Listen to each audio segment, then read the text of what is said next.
الله الرحمن الرحيم. النهارده ان شاء الله هنشرح الورك شيت. اول حاجه اما نيجي نحل الورك شيت لازم نكتب الهيكل بتاعه. يعني اول ما نشوف مساله ورك شيت على طول اكتب الهيكل اللي هو ايه. هتكتب اول حاجه اكونت تايتلز، تريال بالانس، ادجستمنتس. تريال بالانس ميزان المراجعه قبل التسويه، ادجستمنت التسويه، ادجستمنت تريال بالانس اللي هو ميزان المراجعه بعد التسويه، انكم ستيتمنت قائمه الدخل، بالانس شيت قائمه المركز المالي. وهترسم الهيكل. بعد كده هتروح هتلاقي مدينا شويه بنود، الكاش، الاكونتس ريسيفابل. هتكتب الحاجات دي هنا، هتكتب ده كله ده هنا، هتنقله في الاكونت تايتلز. وبعد كده هتنقل الارقام الديبت والكريدت، الديبت والكريدت. وبعد كده هتنقل، هو مدينا المجموع مش احنا اللي هنجمع كمان، هنقوم ناقلين المجموع تايتلز هنا كده. دي اول حاجه عندنا نعملها في الورك شيت من غير ما نبص المساله عشان هي ثابته في جميع المسائل. بعد كده هنلاقي تحت مدينا شويه عمليات عايزين كود التسويه.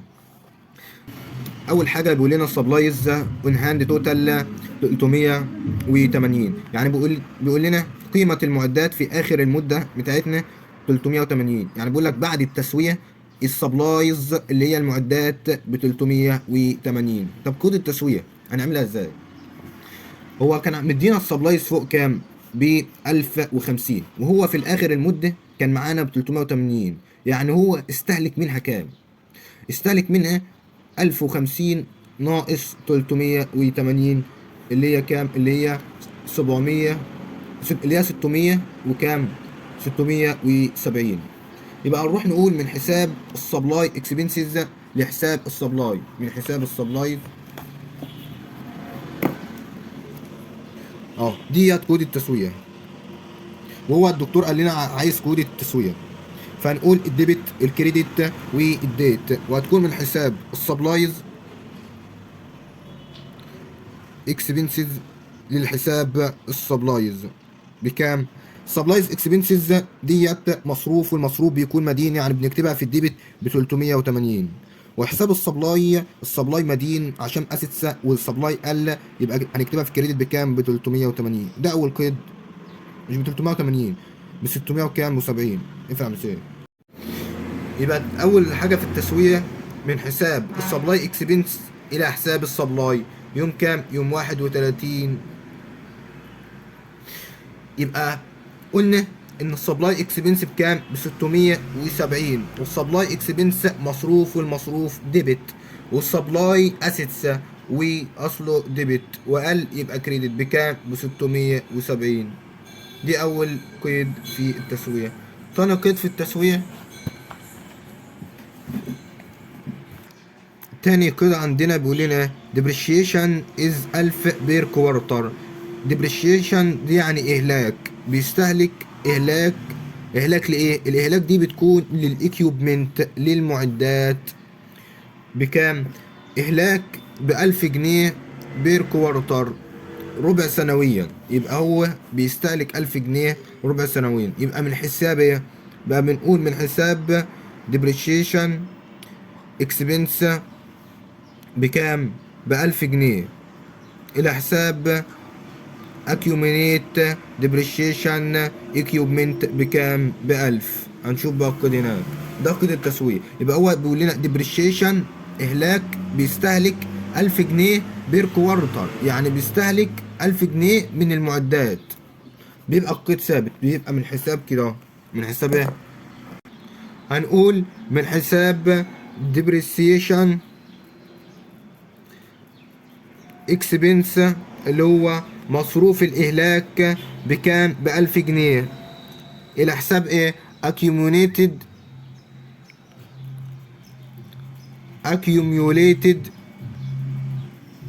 depreciation بكام؟ ب1000 جنيه. ده اسمه مجمع الإهلاك. يبقى من حساب مصروف الإهلاك اللي هو ادولنا ب1000 إلى حساب accumulated depreciation اللي هو ب1000 جنيه يوم كام؟ يوم 31 برضه. دي تاني قيد تسوية. تالت قيد بيقول ايه؟ interest occurred on 6 months not payable السويت جينيري بكام؟ ب300. ديت دي غلط، هتبقى بكام؟ ب 300. وبيقول خد اهتمامات بس على الحساب، يعني من حساب الانترست اكسرسايز مصروف الى حساب انترست بيبل، يعني من حساب بكام، هو قال بكام؟ ب 300 بس هي مكتوبة غلط. يبقى من حساب الانترست اكسبنسز لحساب، من حساب الانترست اكسبنسز، يبقى تالت قيد من حساب انترست اكسبنسز لحساب الانترست بكام؟ ب 300. رابع كده عندنا بيقول ايه؟ انشورنس اكسبيرز ات ذا ريت اوف 200 بير مانث، يعني ايه؟ تأمين، بيدفع تأمين لكل شهر بكام؟ ب 200 جنيه. واحنا الورك شيت ديت خلال 3 شهور ربع سنوي، يبقى خلال 3 شهور.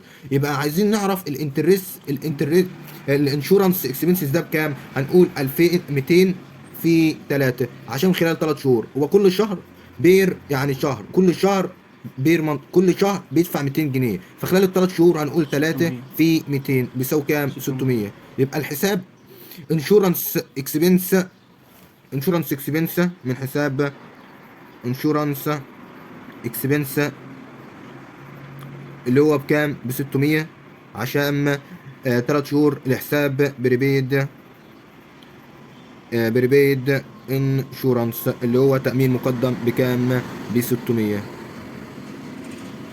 يبقى من حساب انشورنس اكسبنس لحساب بريبيد انشورنس ب 600 عشان خلال 3 شهور. طب لو كان الورك شيت دي خلال شهر يبقى هتبقى 200. بعد كده بيقول ايه؟ خامس قيد عندنا بيقول من سيرفايس بروفايد، هو وفر خدمات بات ان بيلد، يعني ما خدش منها فلوس خلال الثلاث شهور دي بكام؟ ب 530 جنيه. هو قدم خدمه وما حصلش على فلوس، يبقى من حساب بالعربي ايه؟ من حساب المدينون الى حساب الايرادات، اللي هي حساب ايه؟ اللي هي حساب اكونتس ريسيفابل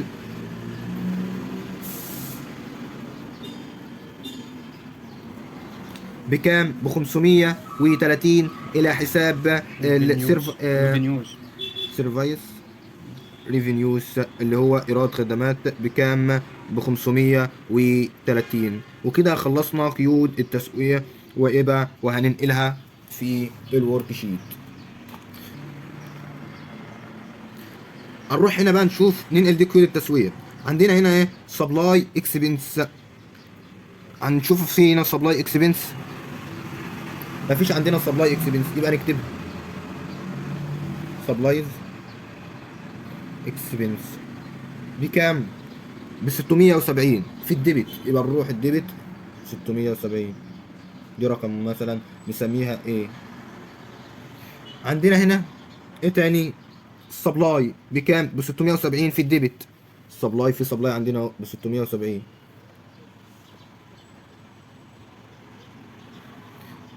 دي عمليه رقم ايه مثلا. عندنا ايه تاني؟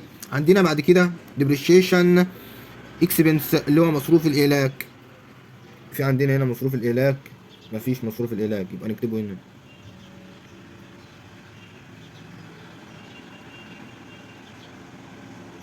بكام؟ ب 1000 جنيه مصروف الاهلاك في الدنيا. عندنا بعد كده accumulated depreciation، accumulated depreciation، accumulated depreciation بكام؟ ب 1000 جنيه بس في الايه؟ في الكريدت، ودي مثلا نسميها العمليه رقم بي. عندنا بعد كده interest expenses مصروف التأمين، interest expenses، فعندنا هنا interest expenses مفيش، يبقى نكتبه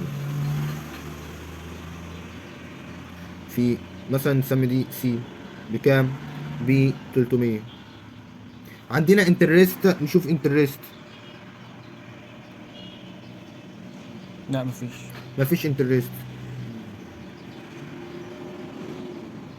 بكام؟ ب 300. كريدت. عندنا بعد كده انشورنس اكسبنس، عندنا انشورنس اكسبنس مفيش.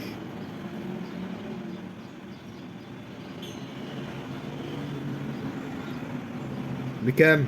ب 600 مثلا نسميها دي دي. عندنا بعد كده بريبيد انشورنس، في عندنا بريبيد انشورنس اهي. بريبيد انشورنس بكام؟ ب 600. عملية رقم دي. عندنا بعد كده اكونتس ريسيفبل، اللي هو اللي هم ايه؟ اللي هم ايه؟ المدينون. عندنا هنا اكونتس ريسيفبل دي، اكونتس ريسيفبل اللي هم المدينون، تمام؟ بكام؟ ب 530. عملية رقم ايه مثلا؟ عندنا تاني سيرفايس خدمات ايراد، فين عندنا خدمات ايراد بكام؟ ب 530. كده نقلنا قيود التسوية. بعد كده بقى نخش على ايه؟ ميزان المراجعة بعد التسوية. بنجيبه ازاي؟ يبقى احنا ايه؟ نقلنا اول حاجه تريال بالانس، بعد كده عملنا كود التسويه ادجستمنت، بعد كده عايزين نعمل ادجستمنت تريال بالانس. اول حاجه بننقل كل حاجه. الكاش في حاجه حصلت له؟ لا، هننقله زي ما هو بكام؟ ب 11400. تاني حاجه اكونتس ريسيفبل. الاكونتس ريسيفبل كان بكام؟ ب 5620. هنجمع 5620 زائد 530 عشان بص، لو ديبت وديبت بنجمعه، لو كريدت وكريدت بنجمعه ونحطه في الايه؟ في الجانب الكريدت. طب لو ديبت وكريدت بنطرحهم الاثنين من بعض وبنحط في الجانب الكبير. يعني ايه؟ يعني مثلا لو كان مدينا الاكونتس ريسيفبل ب 5000 والاكونتس ريسيفبل في التسويه كانت بكام؟ ب 6000. هنطرحهم الاثنين من بعض ونحط الاكونتس ريسيفبل في الجانب الكريدت. يعني بنجمع لو هما شبه بعض، ديبت ديبت كريدت كريدت وبنحطه في نفس الجانب. طب لو هما عكس بعض بنطرح الاثنين من بعض. قلنا بقى ايه؟ الاكونتس ريسيفبل 5620 زائد 530 هتطلع كام؟ هتطلع 6150 في الجانب الديبت. ليه؟ عشان هما الاثنين في جانب واحد، ديبت وديبت. تاني حاجة عندنا السبلاي. السبلاي كان مديهولنا بكام؟ ب 1050. وفي بعد ما عملنا التسوية حطيناه في جانب الكريدت ب 670. يبقى نطرحهم من بعض عشان في الجانب الديبت والكريدت عكس بعض، يبقى نطرحهم. هيطلع معانا كام؟ 300. هنطرحهم ونحطه في الجانب الديبت. ليه؟ عشان الجانب الديبت هو الكبير ب 300 وكام؟ و80. واصلا هو كان قايل لنا في المسألة ان في بداية المدة، في بدايه المده كان السبلاي، قصدي في نهايه المده اخر حاجه بعد التسويه السبلاي كان بكام؟ ب 380 اهو. بعد كده عندنا بريبيد انشورنس بكام؟ ب 2400 في الجانب الديبت. وفي قيد التسويه قلنا البريبيد انشورنس حطيناه ب 600 في الجانب الكريدت. هنطرحهم من بعض هيطلع معانا كام؟ 1000 1800 في الجانب الديبت. بعد كده عندنا الايكوبمنت ب 30000. حصل إهلاك له بكام؟ ب بعد كده ب1000. وحصل إهلاك تحت ب1000 بس ملناش دعوة، هو احنا بناخدها هنا 30000 ما حصلهاش حاجة، يبقى 30000 هننقلها برضه في الديبت بكام؟ ب 30000. بعد كده نص بيابول بكام في الكريدت؟ بكام؟ ب 10000. هننقلها هنا في الجانب الكريدت بكام؟ ب 10000. بعد كده التاني اكونتس بيابول بكام؟ ب 12000. هننقلها برضو بكام؟ ب 12350. بعد كده برضو بنفس النظام بكام؟ 20000. بعد كده دي في الجانب الديبت احنا بننقل، لو في حصل تغيير هنغير، ما حصلش ثابت. بعد كده سيرفيس اهو في الجانب الكريدت، ايراد في الجانب الكريدت بكام؟ ب 13620. وبرضك في التسويه في الجانب الكريدت، يبقى نجمعهم مع بعض ونحطهم في الجانب الكريدت. هيطلع معانا كام؟ هنجمعهم مع بعض طلعت 14150. بعد كده عندنا دول كلهم هننقلهم بنفس النظام في الجانب الديبت. الجانب الديبت اهو 2200 2200 1300 1300 1200 1200 200. 200. بعد كده التوتال ده نسيبه. بعد كده ايه؟ هنلاقي ان دول هننقلهم كل العمليات دي هنا، هي هنا بالظبط 670 1000 1000 300 300 300 600. 600. ولا برضك ان دي احنا نسينا باين واحده. لا لا، ما insurance. تنساش يا عم حاجة. ما نسيناش. كده نقلنا كل حاجه. هنشوف بقى الطرفين دول، هنجمع الديبت وهنجمع الكريدت، هنشوف عشان احنا شغالين صح ولا غلط. كده جمعنا تسويه طلع 3100 3100، ودول جمعناهم 57800 57800. بنجمع عشان نعرف احنا شغالين صح ولا غلط، بنجمع خطوه خطوه عشان لو في حاجه غلط نرجع نصلحها. بعد كده الانكم ستيتمنت، هننقل اي حاجه هنا تروح انكم ستيتمنت. اللي هو ايه بيروح في الانكم ستيتمنت؟ بيروح في هنا الجانب ده المصروفات والجانب ده الايرادات. هنلاقي ان بدايه المصروفات من هنا دي كلها كده مصروفات، هننقلها. هننقل المصروفات كام؟ 2200 1300 1200 200. هروح نشوف مصروفات تاني سبلاي اكسبنس. في مصروف تاني عندنا بكام؟ ب 670، وفي مصروف ب 1000، وفي عندنا مصروف تاني عامل 300 اللي هو الانشورنس اكسبنس، عامل كام؟ 300. وفي عندنا مصروف تاني بكام؟ ب 600. دي كده المصروفات. الايرادات بقى هنشوف اي ايراد ونكتبه. ريفينيوز اهي. الايراد الريفينيو بكام؟ ب 13600. 13600 14000. 14. احنا بناخد بعد التسويق، بننقل من بعد التسويق بكام؟ ب 14000 150. عندنا ايرادات تاني؟ لا، احنا بننقل بعد التسويق. هنجمع بقى الطرفين، وطبعا هنجمع الطرف المدين والطرف الدائن. هنلاقي ان الطرف الاكبر هو يبقى التوتالز جمعنا دول بكام؟ ب 7470، والجانب ده جمعناه بكام؟ ب 14000 ب 14150. بعد كده هنلاقي ان المصروفات اقل من الايراد، فعندنا حاجه اسمها نت انكم، يبقى في ربح. المصروف اقل من الايراد، نت انكم بكام؟ هنحسب الفرق، هنلاقي ان النت انكم بكام؟ ب 6680. بعد كده هنساوي بقى التوتالز في النهايه بعد الانكم توتالز، هنلاقي ان دول بيساوي 14150 14150. نت انكم بنكتب هنا نت انكم او لوس انكم لو في خساره، يبقى نت انكم بكام؟ ب 6680. بعد كده هنخش على اخر قائمه وهي قائمه المركز المالي، اللي هي بتسول في الجانب الديبت وبتحتوي على الالتزامات وحقوق الملكيه في الجانب الكريدت. الاصول عندنا ايه؟ زي الكاش بكام؟ بس احنا ناخد من هنا عشان ما نتلخبطش. بعد التسويق بكام؟ ب 11400. بعد كده الاكونتس ريسيفابل ده اصل، بس اصل ايه؟ اصل متداول، بس اصل هنا اصل في اللغه هنا اصل بكام؟ ب 6150. بعد كده السبلاي بكام؟ السبلاي عامله 380. بعد كده بريبيد انشورنس، لا ده بريبيد انشورنس اللي هو التأمين المقدم. التأمين بريبيد يعني مقدم، يعني انت دفعت حاجة مقدمة، يعني برضك اصل بكام؟ ب 1800. بعد كده الايكوبمنت معدات اصل ب 30000. بعد كده النص بيبل، نص بيبل التزام عامل كام؟ نص بيبل عمل 10000. بعد كده الاكونتس بيبل، الاكونتس بيبل دي برضو ديت التزام ب 12350 هي التزام هتحطها في الكريدت. بس اهم حاجه نركز ناخد من ايه؟ من اللي بعد التسويه. بعد كده دي ايه؟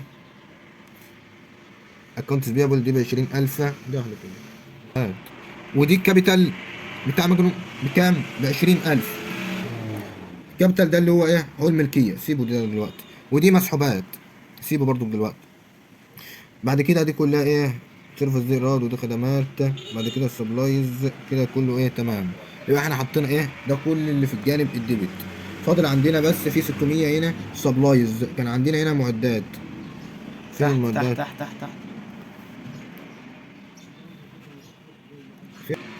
يبقى احنا الكابيتال ما عادش بقى عندنا الا الكابيتال والمسحوبات. الكابيتال بكام؟ ب 20000. الكابيتال يعني هو ملكيه بتتكلم في الجانب الكريدت. وبعد كده عندنا المسحوبات ب 600. المسحوبات بتتكتب هنا نحطها بالسالب او نكتبها في الديبت، او اللي هو الديبت بنحطها بالموجب 600. فاضل بس عندنا بقى تحت اللي هو ايه، بعد كده هنلاقي عندنا depreciation expense، الاهلاك ما بيروحش قائمة الداخل، اما المجمع الاهلاك هو اللي بيروح قائمة الداخل. الاهلاك ما بيروحش قائمة الداخل. اهلاك المعدات هنحطه في حاجتين، لا نحطه في الجانب الديبت بالسالب، لو نحطه في الجانب الكريدت بالموجب. احنا هنحطه في الجانب الكريدت بالموجب بكام؟ ب1000. بعد كده هنلاقي عندنا حاجة اسمها انشورنس بيبل، هنلاقي عندنا ان انترست بيبل بكام؟ ب 300. 300. انترست بيبل يعني ايه؟ بيبل دي يعني فلوس عليك، يبقى تروح في الجانب الكريدت بكام؟ ب 300. جمعنا الجانب الديبت ب 50330 والجانب الكريدت، لقينا ان الجانب الكريدت اقل من الجانب الديبت. عشان حقوق الملكيه بنضيف عليها النت انكم. النت انكم اللي هو كام؟ جبناه ب 6680. هنلاقي ان في الاخر الجانبين هيساوي كام؟ 50330 50330. يبقى احنا هنا ايه؟ في البالانس شيت بنحط الاصل هنا، تمام، والمسحوبات لا نحطها في الجانب الكريدت بالقوس كده يعني نطرح، او نحطها هنا ب زي ما هي كده من غير قوسين يعني نجمعها. هنروح على الاهلاك ديت اهلاك المعدات، يعني بيهلك من 30000، لا نحطها هنا بالسالب لا نحطها هنا بالموجب. بعد كده هنلاقي عندنا انشورنس بيابل، ده اللي هو القيد رقم كام؟ 3، اللي هو بيقول ايه؟ انشورنس هو دفع تأمين مقدم كام؟ قيد رقم 3 ده. انترست بيابل هو يعني عليه فلوس بكام؟ مش دي غلط، هو عمل انترست بيابل، يبقى من حساب الانترست اكسبنسيف مصروف التأمين لحساب انترست بيابل بكام؟ ب 300. انترست بيابل يعني ديت تأمين عليك، يعني ده قانون، يعني ايه؟ التزام، يبقى نحطه في قائمة المركز المالي في جانب الكريدت بكام؟ ب 300. وبعد كده هنجمع الطرفين هنلاقي ان الكريدت اقل، يبقى ناخد الانكم اللي هو صافي ربح ونضيفه. بعد ما نضيفه هنساوي نلاقيهم بقوا متساويين، وديت لو ايه دي الورك شيت. طب لو جه قايل عايز منها الانكم ستيتمنت هننقلها، ولو عايز البالانس شيت هننقلها.